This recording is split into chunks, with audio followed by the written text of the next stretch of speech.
Welcome to Other People's Shoes. This season, we're exploring what it means to be unmade. Life can sometimes feel like an unmade bed. Messy, chaotic, and overwhelming. But here's the beauty. Every unmade bed has the potential to be remade. In Season 20, we're sharing powerful stories of people who faced their life's chaos head-on and found the courage to rebuild, turning their messes into masterpieces. Just like starting your day with a simple act of making your bed, these stories remind us that small steps can lead to extraordinary transformations. So put on your shoes and take the first step toward remaking your own life. You're about to be inspired, challenged, and encouraged in ways you never expected. This is Other People's Shoes, Season 20. Unmade. And now, here's your host, Neil Matthews. Yes, the amazing, talented Jessica Lewis welcoming us in today and welcoming you in today. Everyone always thinks, and I say this so often, everyone thinks that is an AI voice. By the way, that is not. She's a real person with a real family, and she does such an amazing job. Jessica Lewis, thank you so much for lending your talents to us this season. Welcome in, one and all, to Other People's Shoes. As you know, I am your host, Neil Matthews. We're in Season 20. That was a deep breath for me and maybe for you. 6 years now running. We have yet to miss a Wednesday. So join us if you haven't already. Make time. Join us every single Wednesday. We will be here with a bright, shiny, and new episode. And I'm excited about this season. I'm excited about who is saying yes to yes to us. I almost said yes to the dress. It seemed to fit there. Help me welcome in my friend, my new friend. And I'm excited to meet her partly because she's slides it in at the last second. Right before we say go, she says, "Oh, by the way, Neil, I'm in Winston-Salem, North Carolina." And my heart just leapt from my chest. I had to rein it back in. I just thought, man, she could just drive a little short while and be in heaven in Chapel Hill. Help me welcome in my new friend, Debbie. Debbie, how are you today? I'm so great. Thank you for having me. When do I tell you that I'd probably pick Duke? What? Is this the end of the show? We must have had a really bad connection there for a second because it sounded like you used a bad word with a very nice, smile and very polite lady. It sounded like you used some foul language already, and I wouldn't expect that of you. I didn't mean it. It was technology. Did you say puke or Duke? I was confused. It's so close, right? Wow. Yeah. Why I really love sports. Why would you pick them of all people? You could have your plethora of people to pick. Well, it's funny because my late husband loved Duke, so I felt this loyalty, even though I don't fully understand sports. I am now married to a different man who adores Carolina. So it still kind of is a house divided. Well, talk about a remade moment. I mean, I feel like you got a remade moment. I would talk to your late husband and just explain to him that if he wants to root for the devil, that's fine. But I've read the end of the story and the devil loses every time. So just want to put that out there. Right. He was wrong. But now your new husband, I want to hug him and thank him for saving you. So just pass along a hug from me to him virtually. And I will. I love that. Virtual hug on its way. There it is. Okay. Debbie, help us with this before we get too derailed from this train we're trying to board and get on. What style of shoe might we find you in most days around that Winston-Salem, Chapel Hill area? Notice I didn't say the D word, so just be aware. In real life, when I put on my feet, it's kind of embarrassing. I'm ashamed to say that I wear flip-flops 365.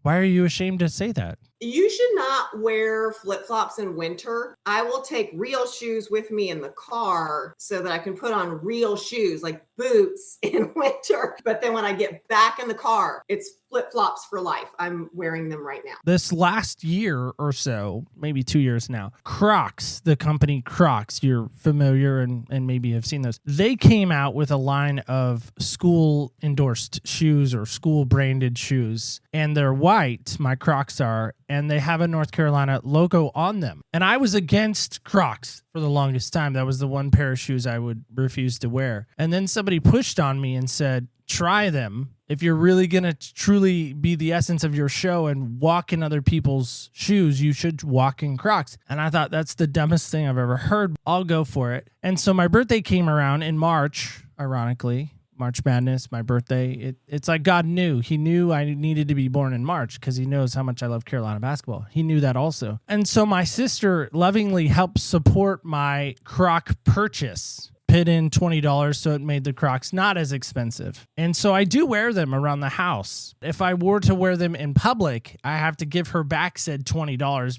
First off, I would never wear Crocs in public. It's just too embarrassing. Around my house is different, but I say all that because we had snow in Oregon back in January, early February, and I was wearing Crocs in the snow and people mocked and ridiculed me. And I said, these are my Crocs snowshoes. And they didn't think that was too funny. So I don't know. I say go for it. Comfort. But I can't get around flip-flop. I don't want restraint. I think that's what it is. Oh. Is I don't want to be caged in. Let me be free. There's your big analogy for today. That's deep already. Right? Don't want to be caged in. All right. Well, no cages for Debbie today. That's All right. When we talk about being unmade, again, like Jessica kind of talked about in our intro, this idea of an unmade bed, this idea of maybe being remade or maybe finding that masterpiece and rising above that. What came to mind for you when you heard us talking about this idea of again, unmade bed, this messy, this chaos, this clutter? Yeah. In 2012, I would say my husband unexpectedly passed away, absolutely blindsided me to the point of, I can't believe that I didn't unravel. It's something that you're like, well, this doesn't happen. This happens to other people. People get really sick or they're very old when they die. Nobody's widowed at 35 years old. I'm too young for this. It absolutely ripped the comforter, the sheets, the pillowcase, and the mattress off. Everything was in shambles. How did you come back from that? I think the gift of time. My husband had gone missing for 40 hours. It was kind of a slow buildup of not knowing what had happened. I'm coming up with conjured stories of maybe it's this, maybe it's not so bad. But then ultimately to just be so numb in shock as you're realizing he is dead. He is gone forever. And we have 4 little boys who at the time were 8, 7, 4, and 4. And I'm sitting there thinking like, my kids have no father. This isn't possible. I could not intellectually understand what was happening in my life. And so I think the 2 things that helped me the most were God and time. I don't think time heals. I think that's pretty cliche, but I do think time helps. Today, don't feel like I did 12 years ago. And I'm so grateful to be past that raw, primal panic of just total devastation. I would say those 2 things are the only reason that I have stayed vertical. Roughly 40 hours. Can you put me back in that 40-hour mindset and that place that you were in? So our boys and I were actually at my husband Aaron's parents' home. They live near the coast of North Carolina. So we were on vacation with my husband going to join us in a few days. But first he was going to have a guy's trip. So he was still at home, just pretending to be a bachelor, living his best life. And it just started innocently with unanswered texts. And I thought, well, you're a nagging wife. Leave him alone. Let him be free. He wants to go play racquetball. He's busy. As the day kept going, I started to become a little bit more internally alarmed and trying to hold it together. Just everything's fine. Nothing bad would happen. After it had been a full day, it really wasn't like him to not call and talk to his wife and kids. And so I shared with my father-in-law, I'm actually concerned and I'm going to start making some phone calls. I'm calling neighbors. I'm posting on social media. Hi, has anybody talked to my husband lately? And then I decided, you know what? I'm going to call the cell phone company. Maybe they can give me some information about phone activity. And they said, we're not allowed to do that. It did get to the point where a neighbor said, he's not at your house. I don't know where he is, but this is something I don't want to have on my shoulders. And I said, well, can you just drive by his school? He's a school teacher. He's very passionate. He's an athletic director. He might be at school. And it turned out late at night, he said, I see his car at the school, but I don't see him. This is really creepy because it's late at night. Debbie, you're just going to have to call the police. That's when like this Hallmark Lifetime movie began of calling the police and saying, this is so ridiculous. I'm sorry to waste your time. I think I'm filing a missing persons report, and I don't know how that works. A big team of police officers and even friends went to where Aaron's car was behind his school, and I'm 4.5 hours away, able to do nothing while my children are asleep. They basically started combing the woods behind the school. There's about 100 acres of farmland where we are in this school zone. They're looking in the middle of the night. And I said, I can't take this anymore. I can't sit here. I'm driving home. So my mother-in-law joined me.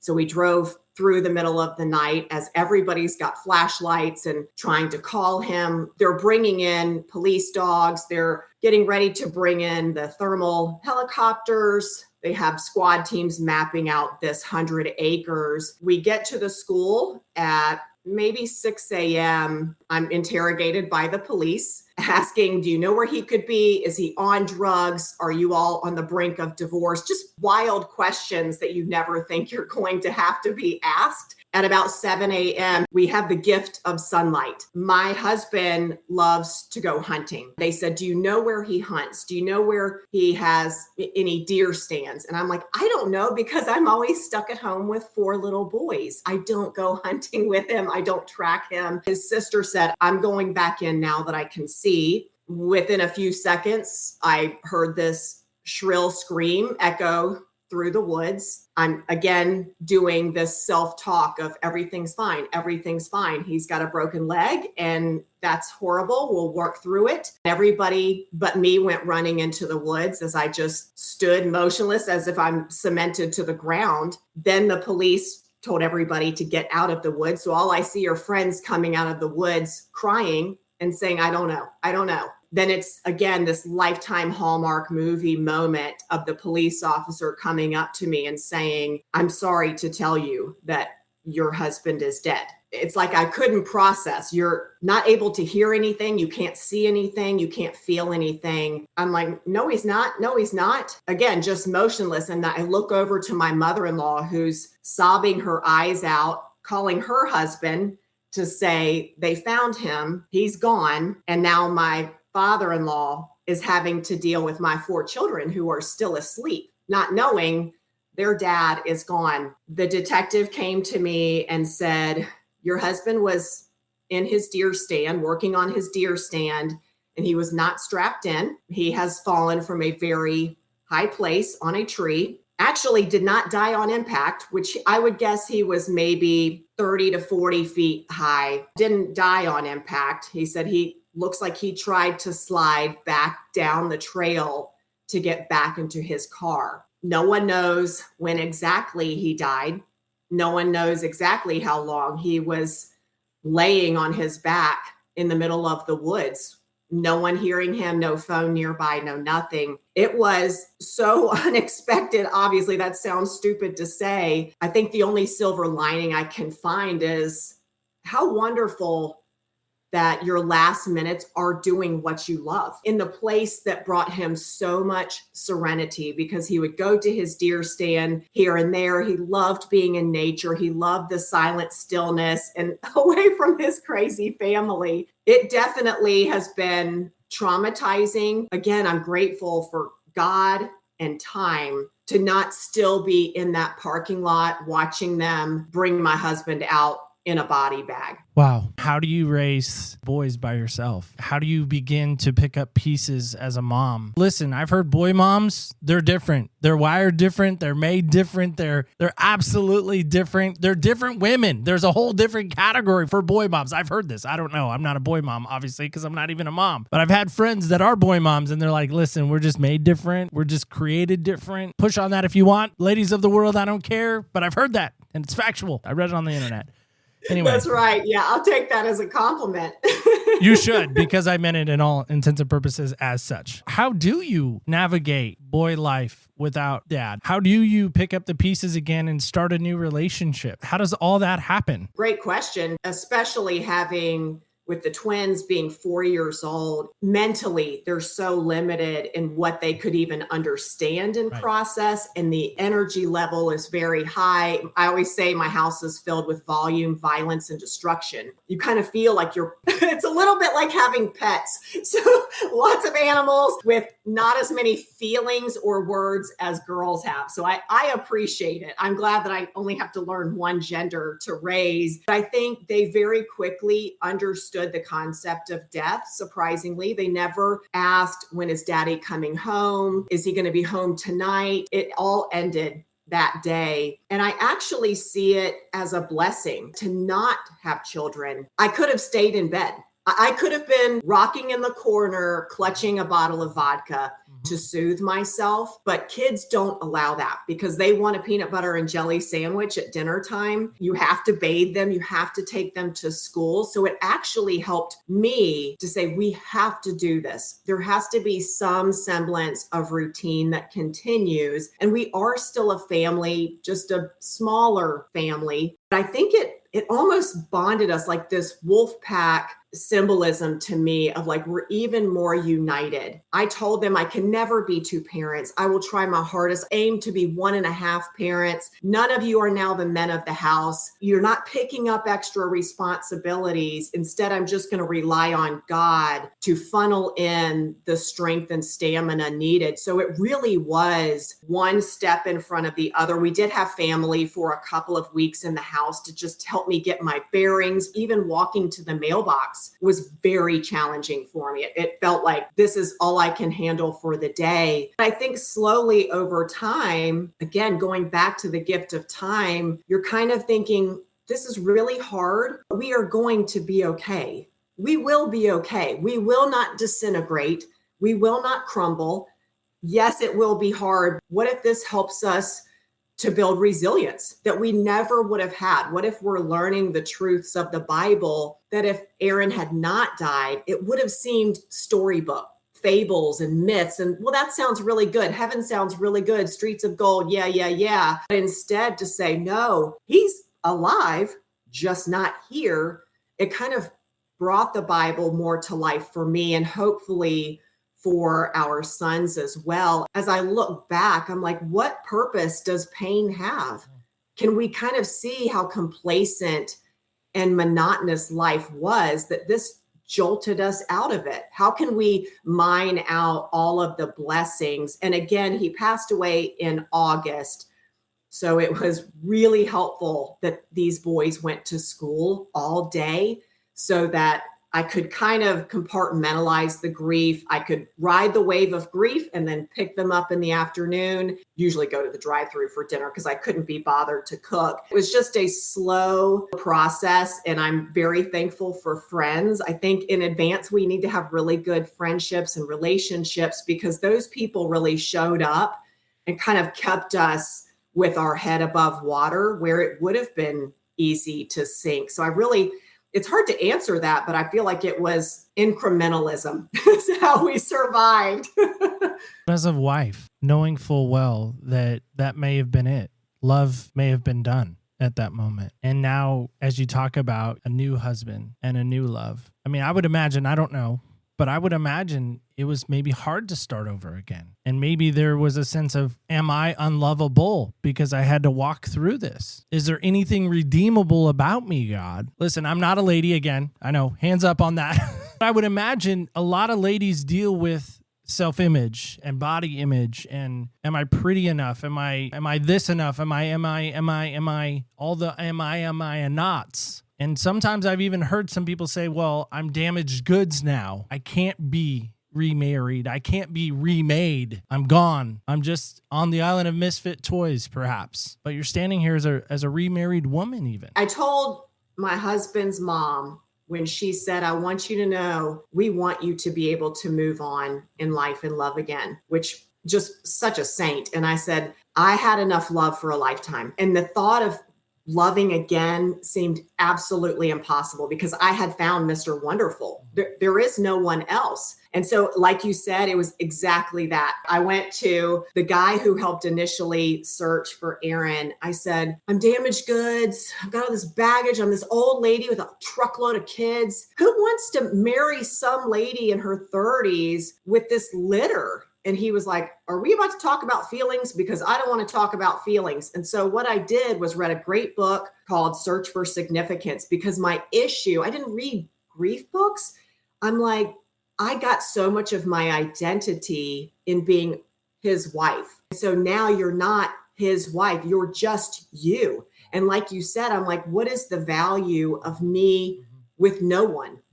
Is my life really over? Is this when I just kind of shrivel up and die? And so it did take time. The crazy story about loving again, which I never planned to do, I never wanted to do, was reconnecting with actually a mutual friend that I had known for decades, that both Aaron and I had known for decades. Ironically, he was one of the people searching in the woods for his friend. When all of the police called everybody out of the woods in the middle of the night and said, this is obviously not good, everybody, get out, he refused.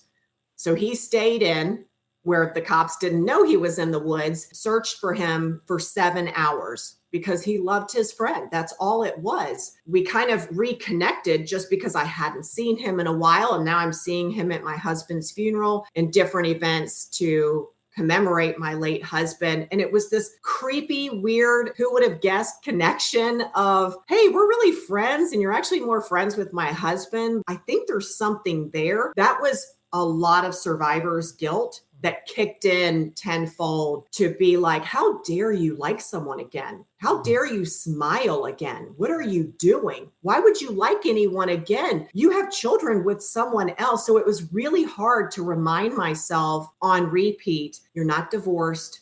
You didn't leave your husband. You're not having an affair. You held up those vows of till death do us part. There is no future with that man. It took time and prayer as I kind of grew into this unstoppable force of really enjoying being around this guy, Jason. It was amazing that I could tell him, I love two men. I'm just going to be honest. I love two men. And he was like, you can cry on my shoulder anytime. Of course you love two men. Something would be wrong if you didn't feel that way. To have this safe place to be able to say, this is really hard. I'm wrestling through this. This will never end. And him saying, I totally get it. And I'm here for you. And I wish he could come back as well. Kind of brought this bittersweet connection to him. And it really, I know so many people had prayed for me at the funeral. Oh, help Debbie find love again. She's young. That's what everybody does. And then when it actually happens, people are like, well, but not this fast. Not like that. It needs to be like, give her 10 years. And I said, what if God actually answers prayers? You all prayed that I would find love again, but you don't like how the prayer was answered. I don't love that. And so even my kids were kind of, they're still young and they were still on the fence of this whole stepdad concept. Do we want this guy in our house? Do we not?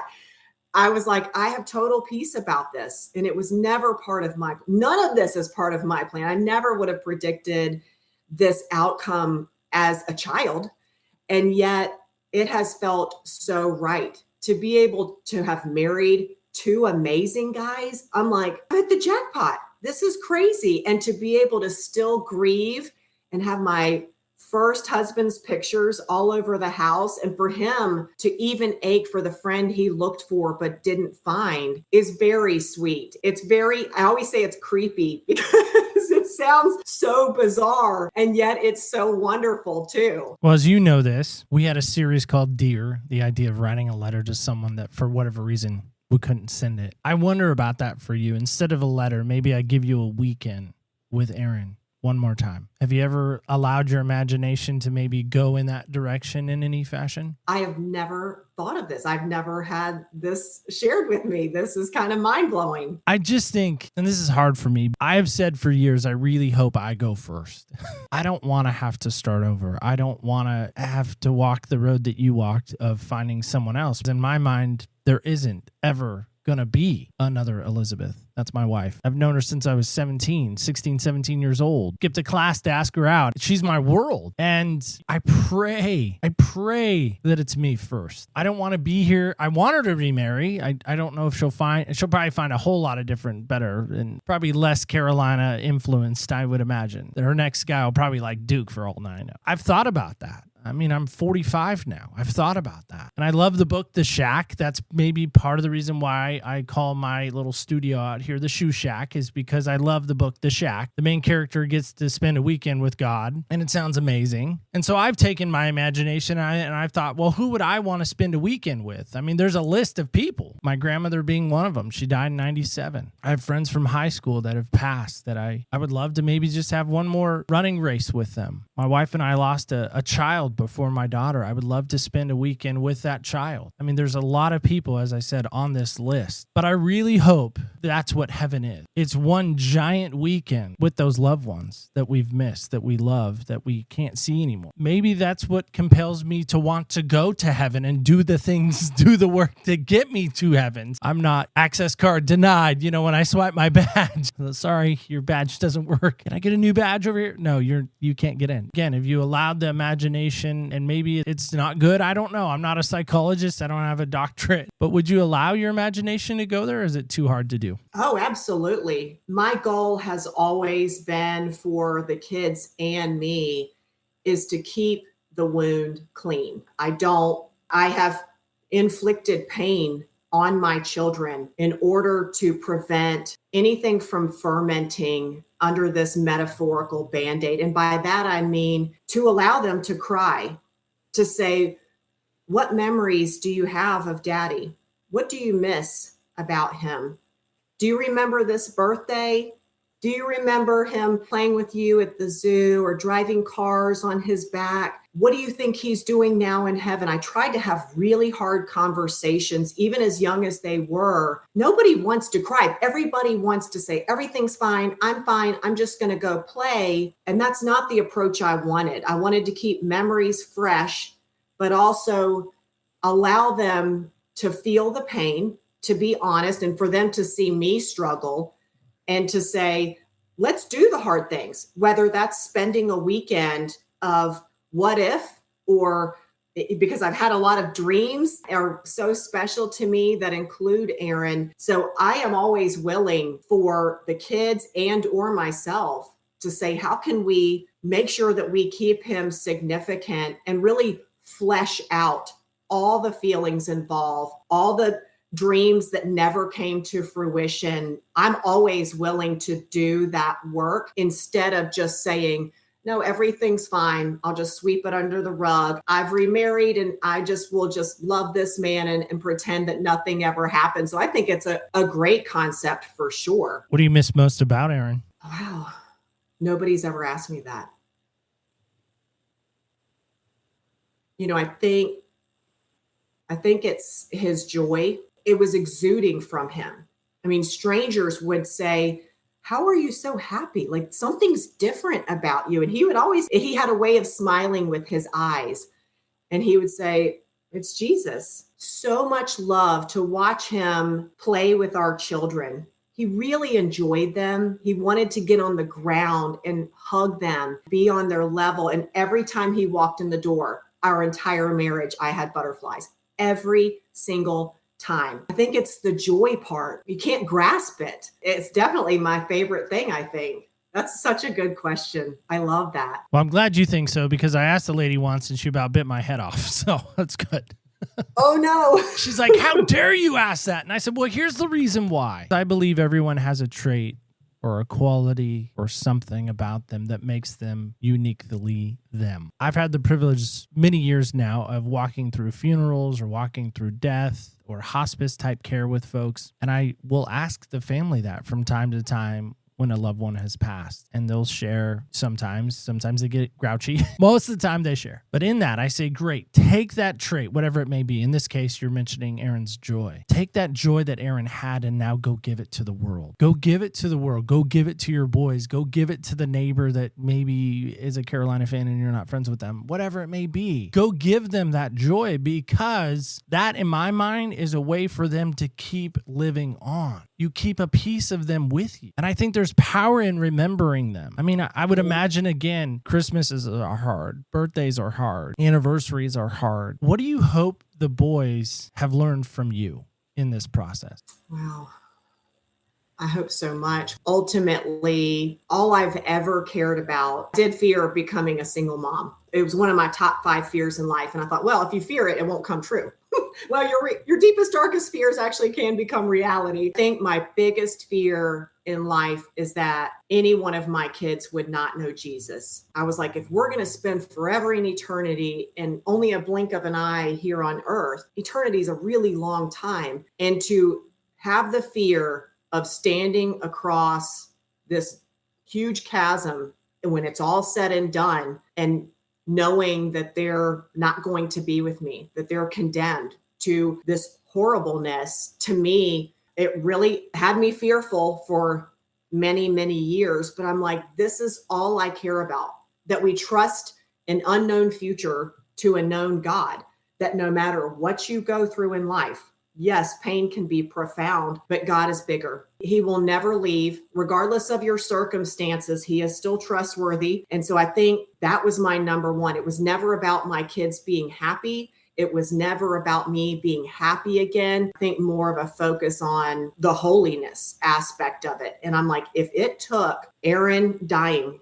because he was heaven bound no matter what, because he loved Jesus so authentically, brings others into a saving relationship with the Savior, then it's worth it. And so my hope is that the Lord is never second place in their heart the way I had allowed him to move to second place in my heart. Well, Debbie, help us with this. How do you pick up the pieces and move forward and still love this God that your husband loved? Often in my church, people like to make fun of me because we sing this song called Good, Good Father. And I conveniently need to go get coffee when that song is on, or I conveniently need to go to the bathroom, or I conveniently need to check on a text message from a guest named Debbie during church service. You know, maybe Debbie's confirming, so I have to check real quick to make sure she's good. I'm using you as the example or the scapegoat, by the way, Debbie. Not necessarily a true story. The names were changed to protect the innocent, perhaps. Point is that I don't like the song. And then a guest told me, actually in your neck of the woods in Raleigh, she said, well, you know, Chris Tomlin actually didn't write the song. And I'm like, I don't care who wrote it. Chris Tomlin sang it. And it's this song. You're a good, good father. It's who you are. And I'm like, you're not a good, good father, because a good, good father doesn't allow bad things to happen. The good, good father protects. The good, good father loves. The good, good father shows up. The good, good father hugs. The good, good father says, I love you. The good, good father says these things that don't happen. How do you love this good, good father still? I love how honest you are, because I think most people are not honest. They'll either say the right things, but then have a different heart perspective. So I think being honest is... I truly hate this song.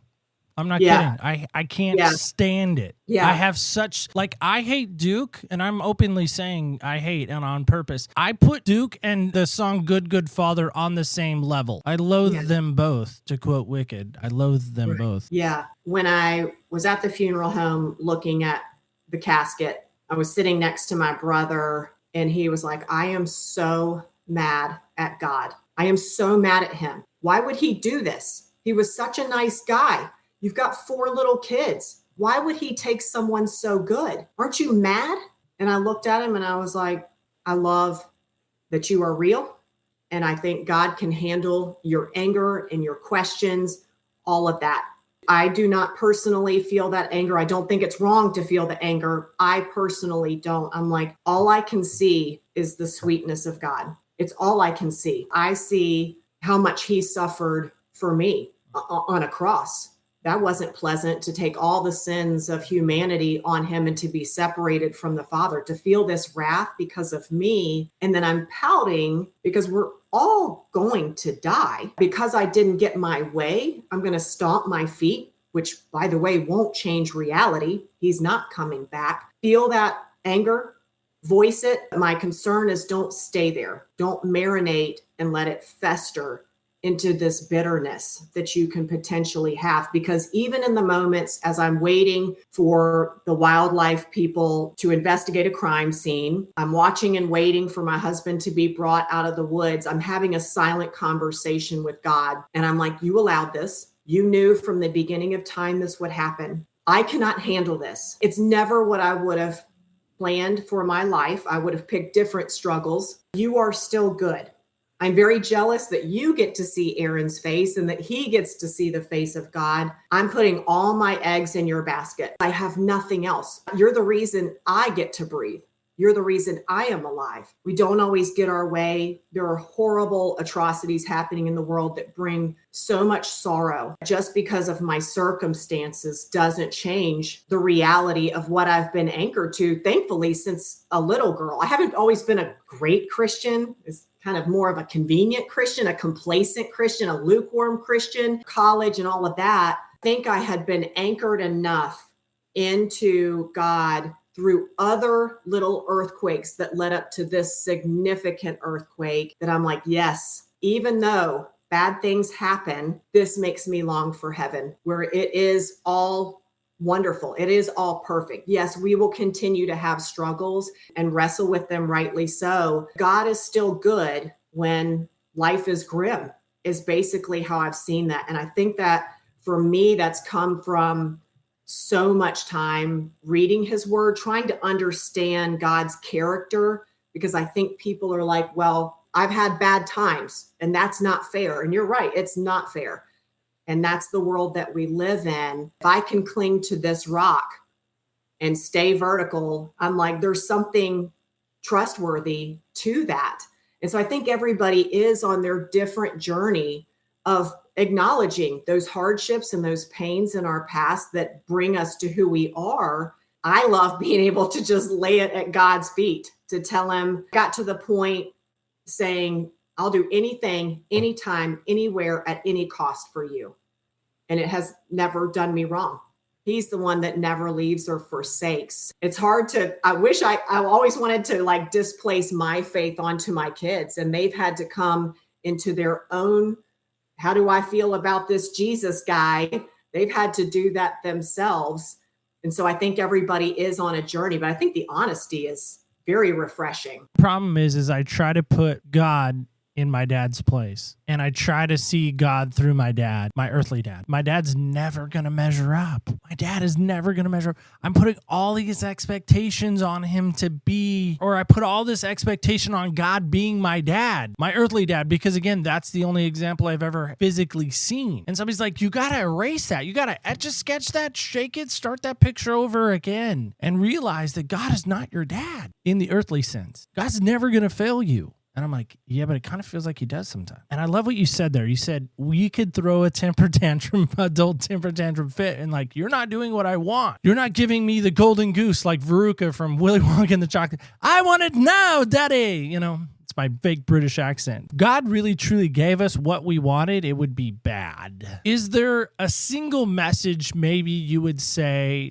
specifically maybe to ladies, but maybe also make it available for guys as well, that you have been able to say, okay, there was dark, there was the light of the morning day that I've been able to focus on and cope through? It sounds like if you didn't have God, life would look like what? Oh, I'd be in a gutter.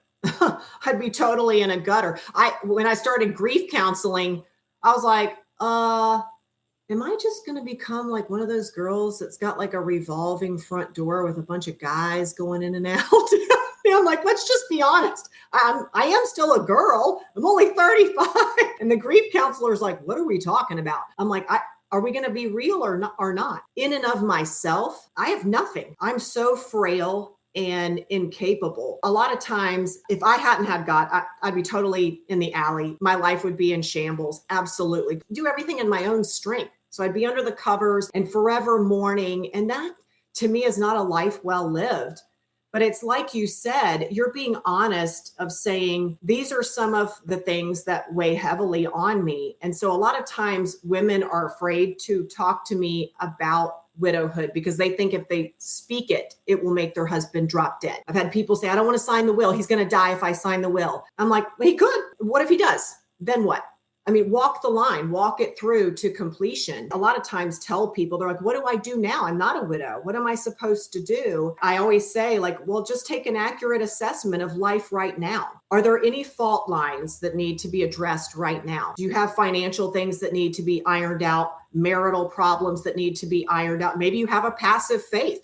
Like I had. It's like God was this encased fire extinguisher. Yeah. I'll get to you if I need you. I don't need you today. Everything, I'll do it myself. Well, maybe today, say, I don't want to wait for devastation to reveal my faith or solidify my faith. Instead of drifting in this complacency, just dust off the Bible and see how life could be fruitful starting now, how there can be a pivotal recommitment now. Is kind of how I see it. I think you're absolutely right. I love the idea of this fire extinguisher on the wall, break glass in case of emergency that's dusty and nobody cobwebbed. A lot of ladies I know don't like spiders. So spider. That was for my wife. The idea that's there on the wall, it shouldn't be dusty. It should be ready to be used. It should be ready to be accessed. Unfortunately, a lot of times in life, we don't do that until there is the fire, until there is the devastation. And then we're like, okay, well, now what? What happened? Well, Debbie, I love hearing what you shared. I love the insight. I love the energy and somehow finding the joy to continue to get up every morning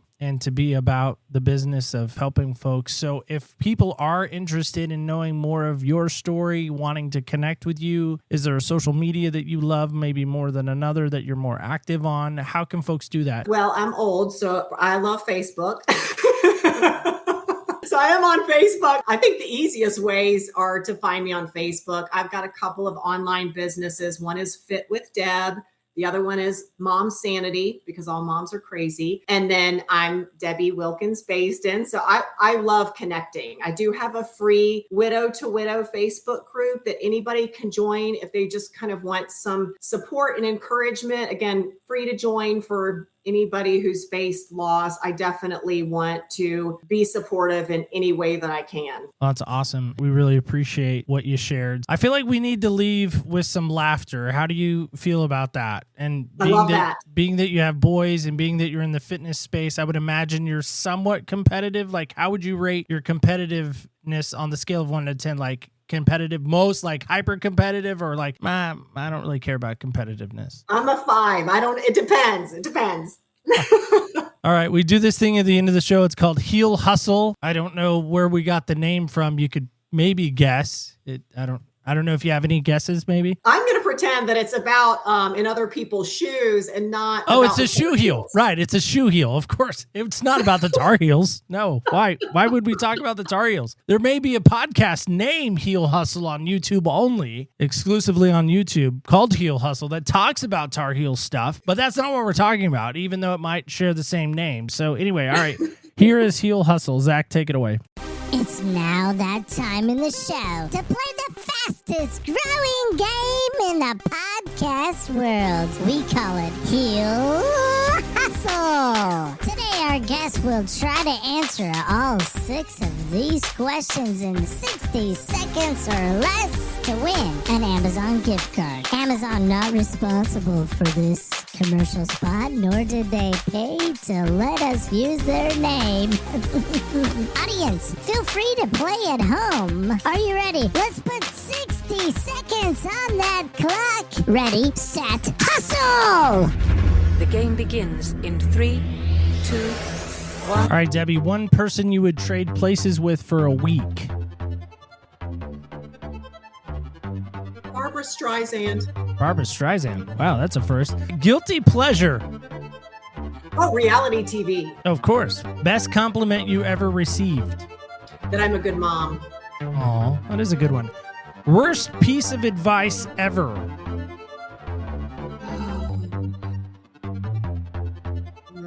piece of advice? I don't know. Beer before liquor? All right. What is something you wish you were better at? Being positive. I disagree. What is something that never fails to make you laugh? Technology, because it always breaks on me. Every time. I can attest to that. Yes. All right. That's our game. He'll hustle.